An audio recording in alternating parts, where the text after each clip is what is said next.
Was Dan Lloyd making that charge down the inside that just forced Josh Cook wide. He nearly went off. There's lots of locking up. Jake Hill's gone straight on.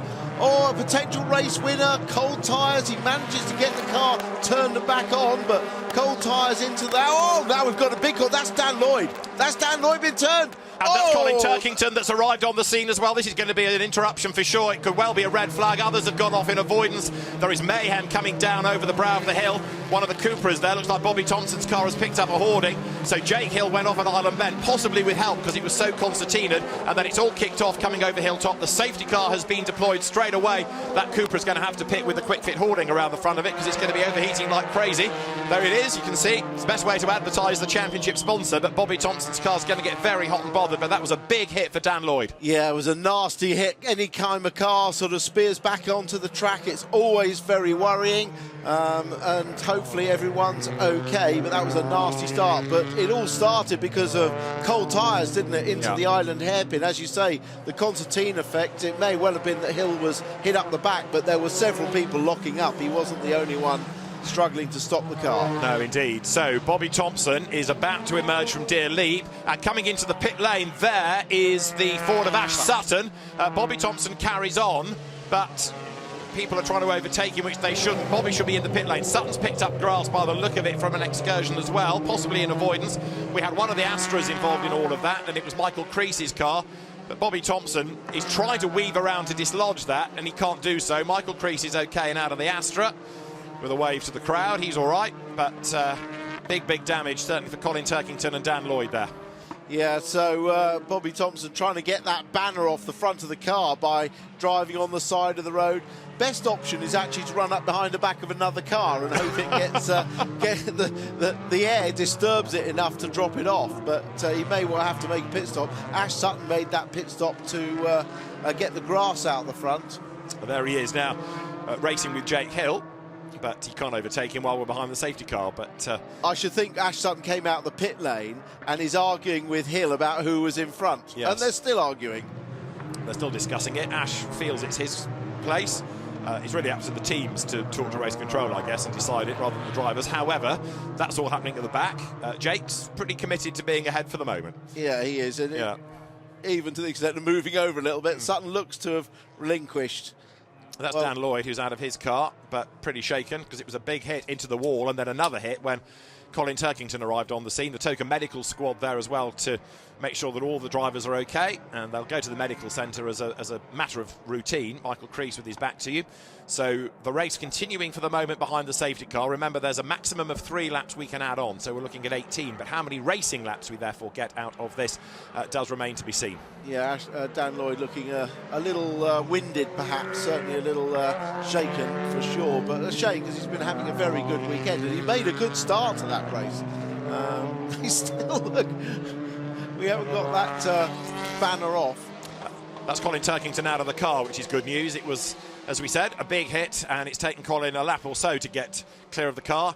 Tom Ingram has just come into the pit lane as well with lots of grass at the front. Bobby Thompson has come into the pit lane with his hoarding to be removed. But the best news of all is that Colin Turkington is out of the car. Yes, he'll be a bit bruised and shaken, but he's okay. He's got himself out. Now, joint championship leader Ingram in the pits and a brake fire as well. So this is bad news for Ingram. Yeah, that fire is just the dry grass hitting the red-hot brake disc. It'll go out as soon as he gets going again.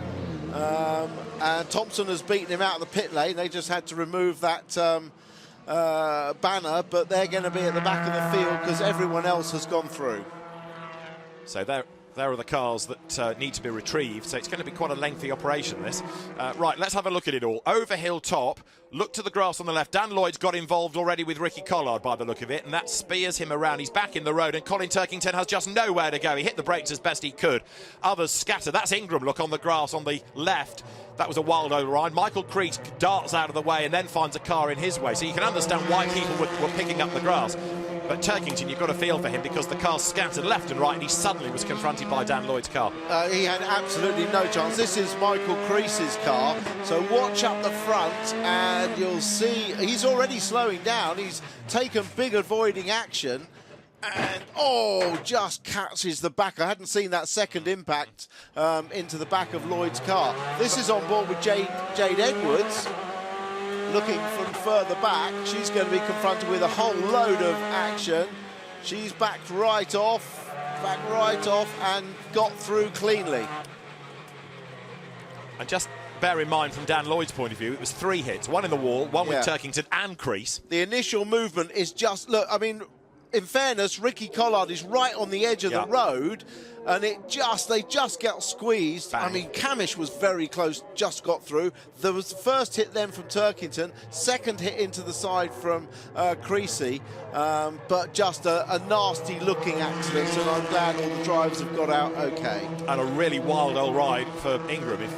The tendency is for your eyes to go to the cars, but if you watch him having that toboggan-esque ride down the grass, that was a big, big moment for him as well. You can understand why that car came in with all the grass scooped up, and he was lucky that it didn't tip over, in fact, as he bounced across the grass. Right, so all the fans down on the approach to Foster's have all of a sudden got lots of damaged cars in front of them.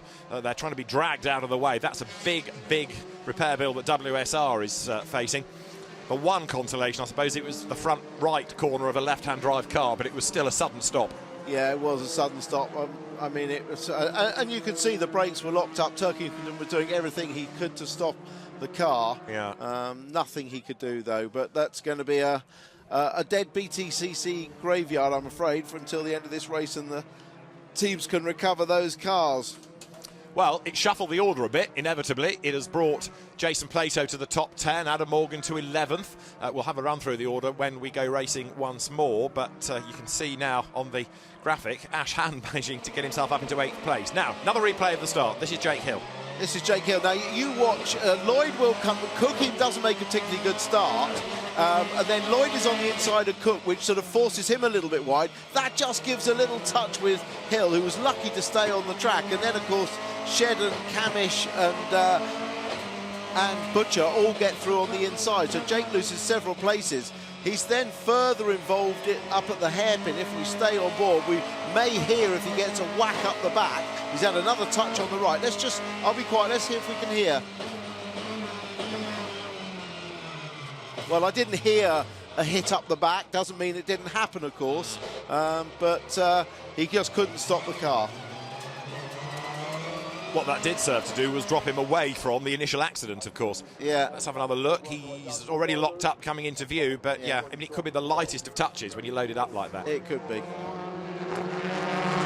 So in replay, those cars come out of Island Bend. This is on board with Rory Butcher. Now, this might tell us more about the incident. That's Ricky Collard and Dan Lloyd up the road together. Dan Lloyd tries to move across from one side of the road to the other. Ricky Collard's already there, and the Hyundai gets turned around.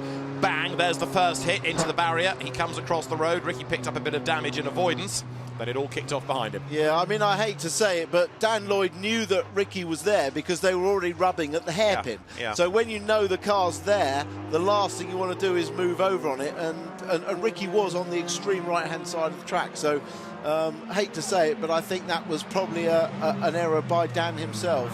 Safety car is in this time now, with Tom Ingram having made